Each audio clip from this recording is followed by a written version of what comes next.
Hey everyone, I'm here to help you relax and drift off tonight. If you enjoy using these videos to fall asleep, don't forget to like this video and subscribe to the channel for more calming content. Share where you're watching from and what time it is for you. I'd love to know. Now settle into a cozy spot, take a deep breath, and let's start unwinding together. There was a town nestled between dense forests and rolling hills, a quiet place where little ever happened, and time seemed to stand still. The residents lived simple lives, untouched by the hustle of modern cities. However, there was one story, passed down for generations, that haunted every household. The legend of the whisperer before death, a ghost that appeared to people just before they died. Some claim the ghost was a guardian spirit, warning the living of impending doom. Others believed it was a curse, ensuring that no one could escape their fate. What everyone agreed upon, however, was that once you heard the whisper, there was no turning back. It all began with Martha Green, the town's oldest resident. Martha was known for her sharp mind and vivid storytelling. She would often tell the children tales about the whisperer, warning them to listen carefully if they ever heard a strange voice calling their name. One chilly autumn evening, Martha sat by her window, gazing out at the darkened street. The wind howled outside, rattling the old wooden panes. Suddenly she heard it, a faint whisper calling her name. It was soft, almost melodic, but unmistakable. Martha. She turned sharply, but no one was there. Her heart pounded in her chest as the voice came again, this time clearer. Martha, it's time. The next morning, her neighbors found her peacefully sitting by the window, a serene expression on her face. She had passed away in the night. Word spread quickly through the town, and soon everyone knew that Martha had heard the whisperer before she died. As the years went by, more people reported hearing the whispers. Some tried to ignore it, hoping it was just their imagination. Others believed it was a warning they could outrun, but no one ever did. Each person who heard the whisper met their fate within days, sometimes hours. The fear of the whisperer grew. People began avoiding dark corners and quiet places, afraid they might hear the voice. Even children were warned not to stray too far from home after dusk. Yet no one could predict when or where the ghost would strike next. One stormy night, a stranger arrived in town. He was a tall, somber man dressed in a long black coat. His name was Elias Draven, and he claimed to be a scholar of the supernatural. News of his arrival spread quickly, and soon the townsfolk gathered at the local inn, eager to hear what he had to say. I've traveled far and wide studying spirits and legends, Elias began, his voice calm but commanding. The whisperer before death is not unique to your town. Similar tales exist in other places, always with the same pattern, a ghost that appears to warn the living of their imminent death. The crowd murmured nervously. One man, Thomas Briggs, stood up and asked, "Can it be stopped? Can we escape it?" Elias shook his head. You cannot escape death, but perhaps you can understand it. Elias proposed an idea that shocked the town. He wanted to summon the whisperer and speak to it. If we can learn why it appears, we may find a way to protect ourselves, he explained. Despite their fear, many were intrigued. They agreed to help Elias with his plan. The townsfolk gathered at the old cemetery, a place where many believed the whisperer originated. It was a cold, moonless night, and the air was thick with tension. Elias stood at the center, holding an ancient tome filled with spells and incantations. He began to chant in a language no one recognized. The wind picked up, swirling around them, and an eerie silence followed. Then from the shadows a voice emerged. "Why do you call me?" the ghostly whisper asked, echoing through the air. Elias took a deep breath. "We seek to understand you. Why do you appear before death? Are you a warning or a curse?" The whisperer's form began to take shape, a translucent figure, neither man nor woman, with hollow eyes that seemed to pierce through the soul. "I am neither warning nor curse," it said, its voice carrying an otherworldly echo. "I am a messenger. I come to guide those whose time has come. To hear my voice is to be prepared." The townsfolk listened in awe as the whisperer continued. It explained that death was not the end, but a transition. "I offer peace to those who listen, and fear to those who resist. It is not I who decide their fate, but time itself. One brave woman, Clara, stepped forward. "Can we change our fate if we hear you?" she asked, her voice trembling. The whisperer's hollow gaze rested on her. "No one can change the moment of their death, but those who listen may find solace in knowing they are not alone." A heavy silence fell over the crowd. Some felt comforted, while others felt a deeper fear. Elias thanked the whisperer, and with a final whisper of the wind, the spirit vanished into the night. In the days that followed, the town changed. Though the fear of death remained, people began to see the whisperer in a new light. It was no longer just a harbinger of doom, but a guide, offering a final chance to make peace with life. Elias stayed for a while, helping the townsfolk come to terms with their fears. He taught them that death was a part of life, and listening to the whisperer was not something to be feared, but respected. Before he left, Elias made one final request. "If you ever hear the whisperer, do not run. Listen carefully and know that you are being watched over." The town never forgot Elias or the night they faced the whisperer. Over time, the legend became less of a fearsome tale and more of a quiet comfort. People lived their lives fully, knowing that when the time came, they would not be alone. Years later, on a quiet winter night, an old man named Thomas sat by his fire, reflecting on his life. As the flames flickered, he heard a faint whisper. "Thomas, it's time." He smiled softly, closed his eyes, and listened. In a remote corner of the world, hidden beyond towering mountains and shrouded in perpetual mist, lay Hollowshade Forest. It was no ordinary forest. Legend had it that each tree within Hollowshade bore the soul of a restless spirit. The locals called it the Spirit Forest, and none dared to venture beyond its shadowy borders after sundown. The forest wasn't always this way. Once it was a vibrant woodland where life flourished, but a terrible curse, placed centuries ago by an ancient sorcerer wronged by the villagers, turned it into a realm of the undead. Over time, every tree became bound to a spirit, some innocent, others vengeful. The forest grew denser, darker, and eerier with each passing decade, and stories of those who entered but never returned became common. One fateful evening, Evan, a young hunter, failed to return home. His family was stricken with worry, knowing he had taken the trail that bordered Hollowshade. The villagers gathered and discussed what could be done. Most were too frightened to act, unwilling to risk their lives in the haunted woods. But among them was Clara, Evan's sister, a brave and determined young woman who refused to accept the villagers' fear. She declared, "I will find my brother no matter what." Despite warnings from the elders, Clara prepared herself for a perilous journey. As dawn broke, Clara set out, armed with only a lantern, a knife, and a pendant said to ward off evil spirits. The air grew colder as she approached the forest's edge. The trees loomed like towering sentinels, their twisted branches casting skeletal shadows on the ground. The moment she stepped inside, an unnatural silence fell over the forest. There were no birds, no rustling leaves, only an eerie stillness. Each tree seemed to watch her, and the further she walked, the more she felt their unseen eyes. Clara pressed on, calling out her brother's name. "Evan, are you there?" Her voice echoed through the forest, but no reply came. Then she heard something, whispers, faint and distant, carried by the wind. She followed the sound, and soon she found herself standing before a massive oak. Its bark was dark as midnight, and strange symbols were carved into its trunk. As she stepped closer, a voice whispered, "Help me!" Clara froze, her heart pounding.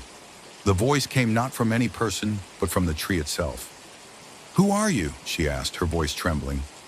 "I was once a villager like you," the voice replied, "bound by the curse of this forest. Every tree holds a soul trapped by the sorcerer's magic. Free us, and we will help you find your brother." Clara hesitated. Could she trust this spirit? But she knew she had no other choice. She pressed her hand against the tree's bark, and suddenly a vision overwhelmed her. A vision of the forest long ago, before the curse. She saw villagers being turned into trees, their cries echoing through the woods as the sorcerer chanted his spell. When the vision faded, the spirit spoke again. "You must find the heart of the forest. There lies the source of the curse." Clara continued deeper into the forest, guided by the whispers of spirits trapped in the trees. Each step took her closer to the heart, but the air grew colder and the shadows darker. Along the way, she saw faces etched in the bark of the trees, faces frozen in expressions of fear and sorrow. As night fell, she came across a clearing where an ancient gnarled tree stood, the largest she had ever seen. Its roots twisted and coiled like serpents, and its branches reached high into the sky, blotting out the moonlight. "This is the heart," the spirit whispered. "Destroy it, and the curse will be broken." Before Clara could act, a shadow emerged from behind the tree, a ghostly figure cloaked in tattered robes. Its eyes glowed with a sinister light, and its voice echoed with malice. "Who dares to defy the curse of Hollowshade?" "I've come to free the spirits you've trapped," Clara said, gripping her knife tightly. The figure laughed. "Foolish girl, you cannot break a curse this ancient." But Clara remembered the pendant around her neck, a family heirloom said to repel evil. She clutched it tightly, and as she did, the figure recoiled, hissing in pain. With newfound courage, Clara struck the heart of the tree with her knife.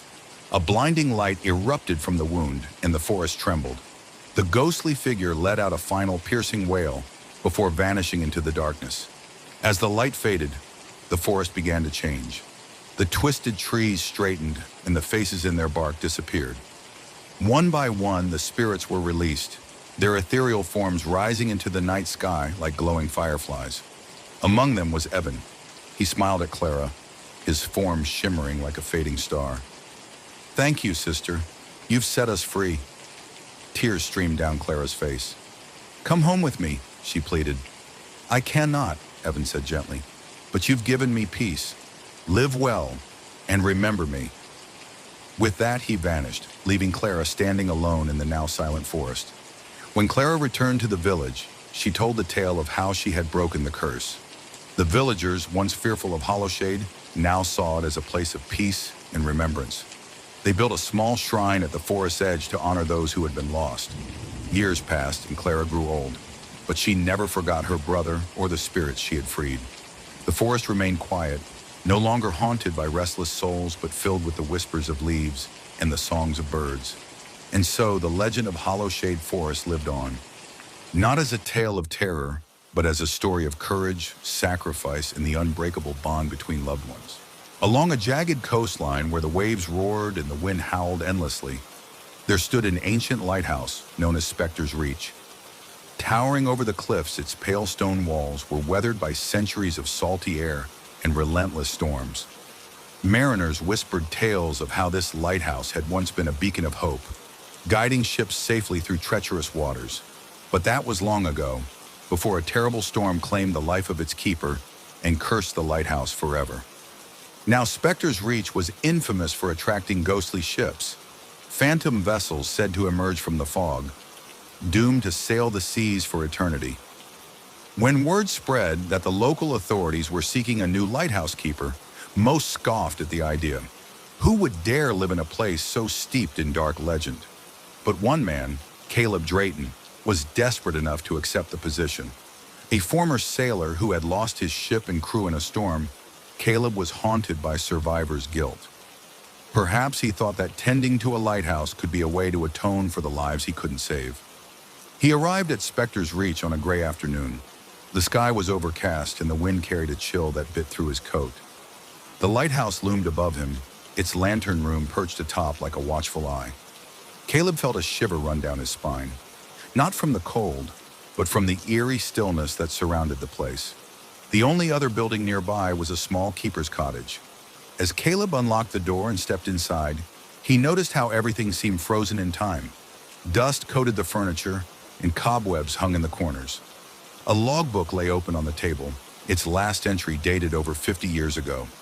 It read, "The storm grows stronger. I can hear something calling from the sea. May God have mercy on us all." That night, Caleb lit the lantern at the top of the lighthouse. Its beam cut through the thick fog that rolled in from the sea, illuminating the restless waves below. As he descended the spiral staircase, a strange sound caught his attention, a distant creaking, like the timbers of an old ship straining against the water.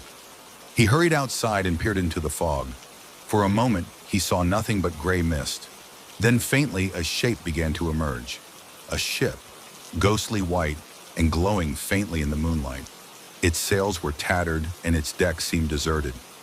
Caleb's heart pounded in his chest as he watched the spectral vessel drift silently past the lighthouse before vanishing into the fog. The next morning, Caleb questioned whether what he had seen was real. But as he inspected the shore, he found something that made his blood run cold. A rusted ship's bell, half buried in the sand, with the name Eclipse engraved on it. Caleb knew that name well. It was the ship he had served on, the one lost in the storm years ago. As days turned into weeks, Caleb experienced more strange occurrences. Every night, ghostly ships appeared in the fog, each one different but equally silent and eerie. Some were ancient galleons, others modern cargo ships, and a few looked like pirate vessels from centuries past. Each time they vanished without a trace, leaving behind only a sense of unease. But it wasn't just the ships. Caleb began hearing whispers in the wind, voices calling his name, begging for help. He often awoke in the middle of the night, drenched in sweat, with the sound of pounding waves echoing in his ears. Determined to uncover the truth, Caleb delved into the history of the lighthouse. He discovered that Specter's Reach had been built over the site of an old shipwreck, a wreck that claimed the lives of hundreds of sailors. The legend went that the souls of those sailors never found peace, and that the lighthouse, instead of guiding ships to safety, now lured them to their doom. One stormy night, as Caleb stood watch, he saw a ship unlike any other. It was massive, with black sails and a hull that seemed to absorb the light. As it approached, the wind grew fiercer, and the sea churned violently. Caleb felt an overwhelming sense of dread. This ship wasn't just another ghostly vessel, it was something far worse. Suddenly, a figure appeared in the lantern room, a ghostly apparition of the former lighthouse keeper. The spirit's eyes glowed with an unnatural light, and its voice echoed through the room. "You must extinguish the light," it warned. "The beacon draws them here. If you do not, they will claim you as one of their own." Terrified but resolute, Caleb climbed the stairs and reached for the lantern's mechanism. As he extinguished the light, the storm began to subside. The black ship halted, and after a moment of eerie stillness, it vanished into the night. The next morning, Caleb knew what he had to do. He couldn't allow the lighthouse to continue its cursed existence. He gathered what little fuel remained and poured it over the base of the lighthouse. Striking a match, he watched as flames consumed the ancient stone tower. As the lighthouse burned, Caleb heard the voices of the spirits once more. But this time, they sounded grateful. The curse had been broken, and the souls of the lost sailors were finally free. Caleb left Specter's Reach and returned to the village, forever changed by his experience. Though he rarely spoke of what he had seen, the villagers noticed that he no longer carried the burden of guilt that had once weighed him down. Years later, sailors passing by the coast would remark on how calm the waters had become, and how the dreaded fog no longer lingered. The lighthouse was gone, but the legend of the ghostly ships lived on, a tale told by mariners to remind themselves of the thin veil between the living and the dead. Specter's Reach had been a place of terror, but in the end it became a beacon of hope, one last time. In the heart of a dense ancient forest lay a forgotten village known as Iron Hollow. Long ago, it had been a prosperous settlement, famous for its skilled blacksmiths who crafted weapons, tools, and ornaments sought after by kings and warriors alike. But now only ruins remained, swallowed by creeping vines and shadows cast by towering trees. Travelers rarely passed through the area, for it was said that Iron Hollow was cursed, haunted by the ghost of a blacksmith who forged items with dark, deadly magic. The tale of Marin Ironshade, the ghostly blacksmith, was a cautionary story whispered in nearby towns. Marin had been a master craftsman, renowned for her unmatched skill in metalwork. People from distant lands would bring her rare materials, meteorite fragments, enchanted silver, dragon scales, and pay fortunes for her creations. But Marin's fame came with a price. One day, a wealthy noble named Lord Theros arrived, demanding a weapon that would make him invincible. He offered a chest of gold and jewels in exchange. Though Marin was hesitant, for she believed that no weapon should wield such power, Lord Theros threatened to destroy the village if she refused. Reluctantly, she agreed, and after many sleepless nights, she forged a sword unlike any other, a blade so sharp it could cut through stone and so imbued with dark magic that it gleamed with an otherworldly light. When the sword was finished, Marin realized the terrible mistake she had made. The weapon was cursed, its power drawn from the suffering of those it slew. It whispered to her, tempting her to keep forging more items of dark power. But Marin refused, vowing to destroy the blade. Before she could act, Lord Theros returned and took the sword by force. As he left, he ordered his guards to set fire to the forge, trapping Marin inside. She perished in the flames, but her spirit did not rest. Centuries passed, but the villagers claimed that on certain nights the forge would light up once more. With ghostly flames flickering blue and green, the clanging of a hammer striking an anvil echoed through the forest, though no living soul was there to wield it. Those brave enough to approach reported seeing a spectral figure, Marin Ironshade herself, still working at her forge, her eyes glowing like molten iron. Rumors spread that anyone who dared to enter the forge and ask Marin to craft an item would receive it, but at a terrible cost. The items she forged were cursed, bringing misfortune, madness, or death to their owners. Despite the warnings, adventurers and treasure seekers continued to visit Iron Hollow, driven by greed and the lure of forbidden power. One cold autumn evening, a wandering mercenary named Gareth Blackthorn arrived in a nearby village. He was a man hardened by years of battle, carrying scars that told stories of countless fights. Gareth had heard the legend of Marin Ironshade and saw an opportunity. He sought a weapon powerful enough to defeat an ancient foe, a warlord who had terrorized the region for decades. Ignoring the villagers' pleas, Gareth set out for Iron Hollow. The path through the forest was treacherous, with gnarled roots and thorny brambles, but he pressed on. As night fell, he reached the heart of the ruined village. There, amidst the crumbling remains, stood the old forge. Its chimney, blackened by ancient soot, pointed skyward like a skeletal finger. Suddenly, the forge ignited with ghostly flames, casting an eerie glow over the clearing. The clanging of the hammer began, rhythmic and relentless. Gareth approached cautiously. The spectral figure of Marin Ironshade stood at the forge, her translucent hands gripping a hammer and tongs. Her face was expressionless, her eyes glowing with molten fire. Without hesitation, Gareth spoke. "I seek a weapon, a sword powerful enough to defeat a tyrant." Marin paused, turning her gaze toward him. Her voice echoed, hollow and cold. "You ask for power, but power comes with a price. Will you pay it?" "I will pay whatever it takes," Gareth replied, his voice steady. Marin studied him for a long moment before nodding. "Very well, but know this. What I forge will be bound to your soul. If you fail to wield it justly, it will destroy you." Gareth nodded, determined. He watched as Marin worked, her ghostly hammer ringing against the spectral anvil. Sparks flew and the air grew heavy with the scent of burning metal, though no ordinary fire burned. After what felt like hours, Marin presented him with a sword. Its blade shimmered with an unnatural light, and dark runes were etched along its edge. As Gareth took it, a cold shiver ran down his spine. "This sword is called Doom Shard," Marin said. "It will grant you the power you seek, but beware, for it hungers for the souls of those it strikes. Use it wisely, or it will consume you."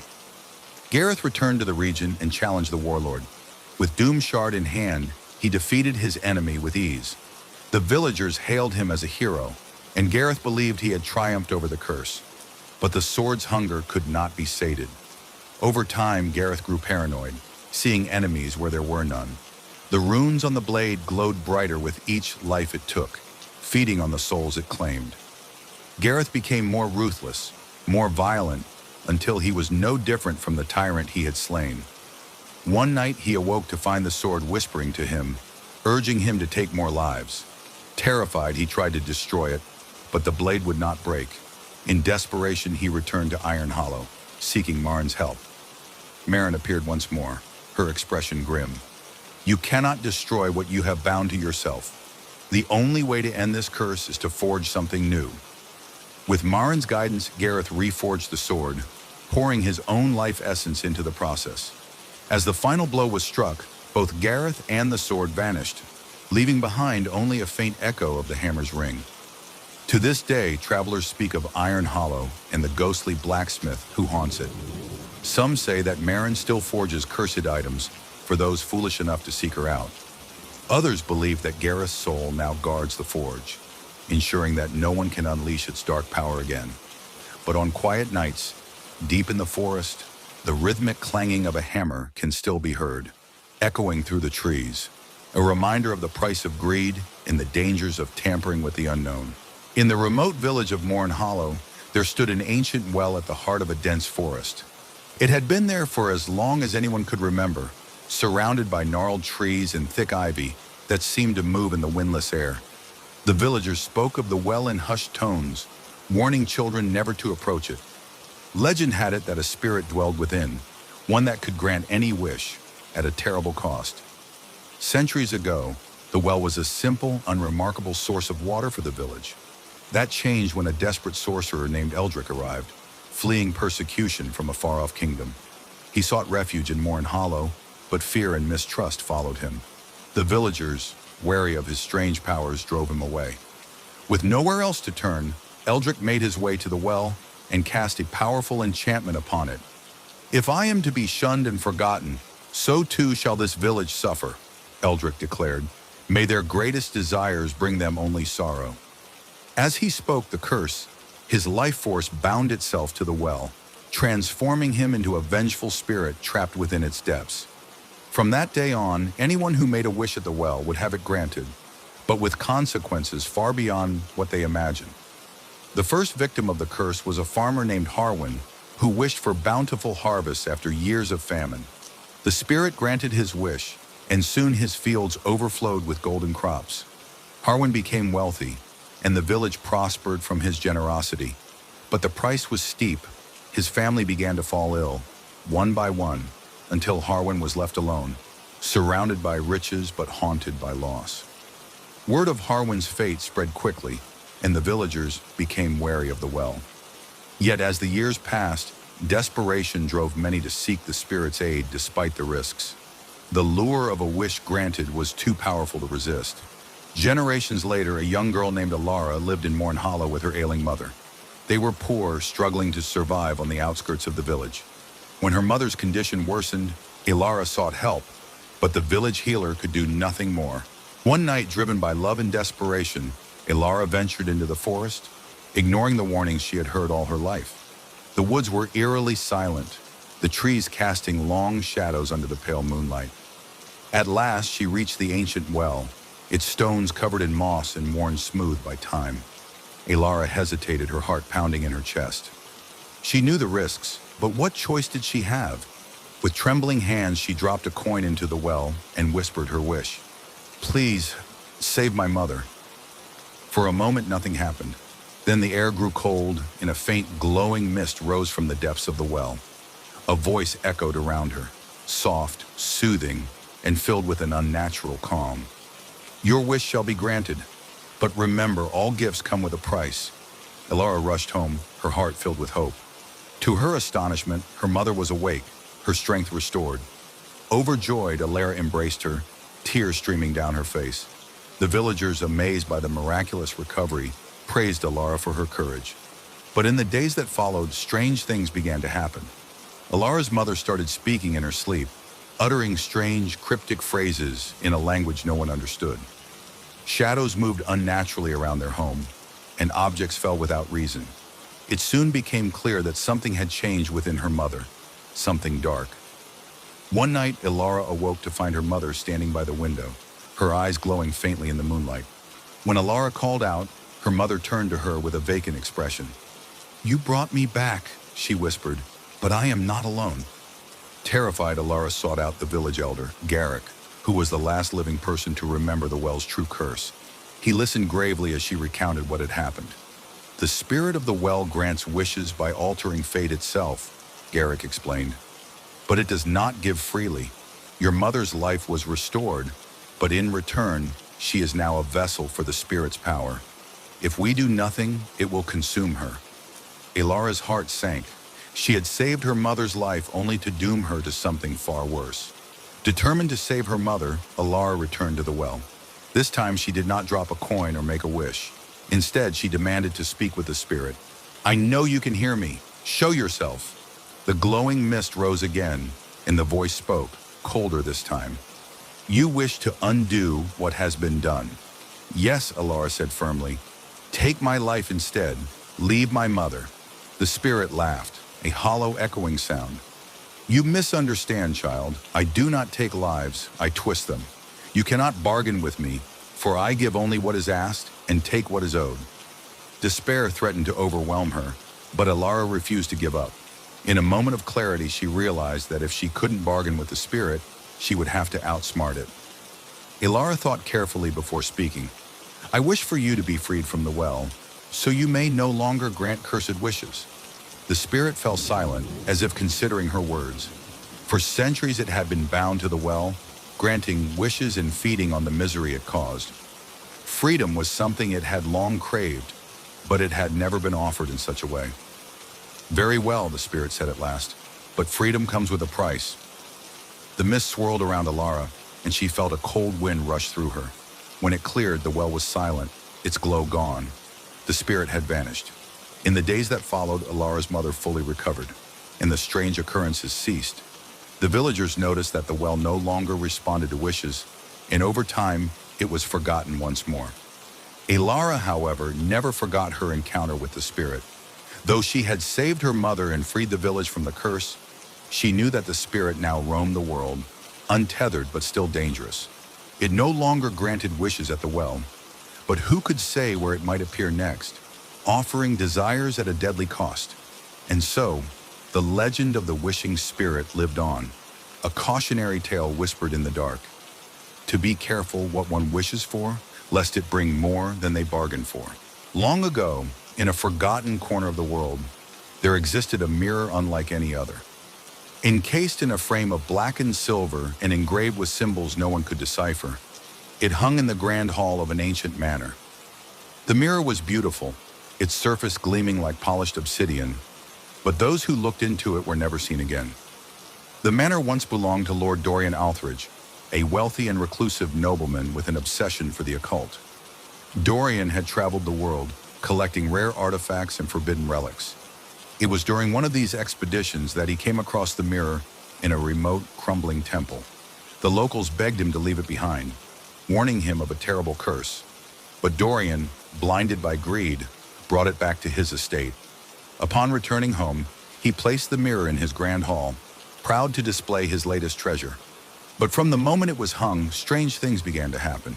Servants claimed they heard whispers echoing through the hall at night, and the air around the mirror grew unnaturally cold.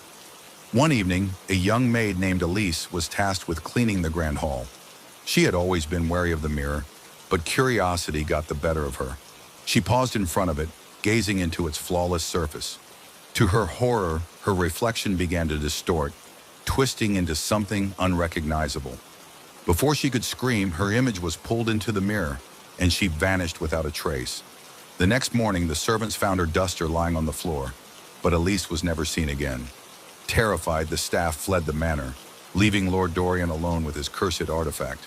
But rather than being frightened, Dorian became even more obsessed. He believed the mirror held great power he could harness if he unlocked its secrets. As years passed, more rumors spread about the cursed mirror and the manor. Travelers who sought shelter within its walls often disappeared, never to be seen again. Those who survived spoke of hearing voices calling to them from the mirror's depths and of shadows moving across its surface, independent of any light. It wasn't long before the manor fell into ruin, abandoned by all except for the mirror, which remained untouched and undisturbed. Centuries later, in a nearby village, a group of adventurers heard tales of the haunted manor and its cursed mirror. Among them was Clara, a scholar fascinated by ancient artifacts, and James, a skeptic who believed the stories were nothing more than local superstition. Determined to uncover the truth, they set out for the manor, braving the dense forest and treacherous paths. When they arrived, they found the estate in shambles, its once grand facade now crumbling and overgrown with ivy. The air was heavy with an unnatural stillness, and the only sound was the distant rustling of leaves. Inside the grand hall, the mirror stood untouched, gleaming as if it had been polished just that morning. Clara approached it cautiously, her heart pounding in her chest. Though she tried to ignore it, she felt an inexplicable pull toward the mirror, as if it were calling her name. "Be careful," James warned, sensing her unease. "It's just a mirror." Don't let the stories get to you. Clara nodded, but she couldn't shake the feeling that something was watching her from within the glass. As night fell, the group decided to camp inside the manor. Despite their initial bravado, none of them could ignore the unsettling presence of the mirror. One by one, they drifted off to sleep, except for Clara, who found herself drawn back to the grand hall. Standing before the mirror, she saw her reflection staring back at her. But something was wrong. Her reflection didn't mimic her movements. Instead, it smiled, a cold, sinister grin that didn't match her own expression. Panicked, Clara tried to look away, but her body felt frozen in place. The reflection's grin widened as shadowy tendrils extended from the mirror's surface, wrapping around her and pulling her closer. She tried to scream, but no sound escaped her lips. Just as the tendrils began to drag her into the mirror, James burst into the hall, wielding a heavy candlestick. With a mighty swing, he shattered the mirror's frame. The glass cracked, and a deafening wail filled the air as the tendrils recoiled and vanished. As the mirror shattered, dozens of ghostly figures emerged from its broken shards, souls that had been trapped for centuries. Among them was Elise, the young maid who had vanished long ago. She turned to Clara and James, her translucent form glowing faintly. "Thank you," Elise whispered. "You have freed us from the curse." Before they could respond, the spirits faded into the air, leaving the broken mirror lying in pieces on the floor. The manor grew eerily silent once more, but this time, the air felt lighter, as if a great burden had been lifted. Clara and James returned to the village, their story spreading quickly. The cursed mirror was gone, and the manor, once a place of fear, became a site of curiosity and wonder. Though the mirror's power had been destroyed, Clara couldn't help but wonder if remnants of its magic still lingered somewhere in the world. After all, some curses never truly die. They simply wait for the next unsuspecting soul to awaken them. In a quiet, forgotten town nestled deep within a valley, there lay a cemetery that was older than anyone could remember. Generations of townsfolk had been buried there, their graves marked by weathered stones and crooked crosses. Despite its age and eerie reputation, the townspeople rarely spoke of it. It wasn't just a place of death, it was a place of mystery and fear. The cemetery had always seemed unnaturally large for such a small town. No matter how many graves filled its grounds, there was always more space, as if the earth itself stretched to accommodate the dead. But things became truly unsettling when, one night, it started to grow. It began with the gravekeeper, Old Tom, who had cared for the cemetery for over 50 years. One morning as he made his rounds, he noticed something peculiar. "Strange," he muttered, scratching his grizzled beard. "I could have sworn there were fewer graves yesterday." Sure enough, rows of fresh graves had appeared overnight. The earth was freshly turned, but there were no names on the headstones, no signs of who had dug the graves or buried the bodies. Tom, unnerved but practical, convinced himself it was just a trick of the mind. After all, he was old, and his memory wasn't what it used to be. But the next night, it happened again. As word spread, the townsfolk grew anxious. Some claimed they heard whispers when passing the cemetery at night, soft voices carried by the wind, speaking in an ancient tongue no one could understand. Others swore they saw shadows moving among the graves, though no living soul was there. A meeting was held in the town hall, led by the mayor, Samuel Hargrove, a stern man known for his skepticism. "There's no such thing as haunted cemeteries," he declared, though his voice wavered slightly. "We'll send a group to investigate tonight and put these rumors to rest." Despite their fear, a few brave volunteers, including Tom, agreed to stay overnight in the cemetery. As the sun set, the group gathered by the cemetery gates, lanterns flickering in their trembling hands. The air grew colder than usual, and a thick fog rolled in, obscuring the graves. They spread out, each keeping within sight of the others, and waited. For hours, nothing happened. The night was silent except for the occasional hoot of an owl. Just as they began to relax, a low rumble echoed beneath their feet. "What was that?" whispered one of the men, his eyes wide with fear. Before anyone could answer, the earth began to shift. Gravestones sprouted from the ground, one after another, like weeds in a cursed garden. The freshly unearthed graves yawned open, their black voids exhaling a cold, unnatural wind. Then came the whispers. They were everywhere, surrounding the group, growing louder and more insistent. Tom gripped his lantern tightly, his heart pounding in his chest. "We need to leave," he shouted. But when he turned toward the gate, he froze in terror. The cemetery had expanded, stretching far beyond its original boundaries. The gate was gone, swallowed by an endless sea of graves. Panic set in as the group tried to find their way out. No matter which direction they ran, they only found more graves. The whispers grew louder, turning into wails of sorrow and anger. One by one, the volunteers disappeared into the fog, their screams fading into the night. Only Tom and a young man named Peter remained. "We can't stay here," Tom said, his voice trembling. "Keep moving. Don't stop, no matter what you hear." They pressed on, ignoring the shadows that moved in the corners of their eyes and the skeletal hands that seemed to claw at their feet. Just when they thought all hope was lost, they stumbled upon the gate. Without looking back, they fled the cemetery and didn't stop until they reached the safety of the town.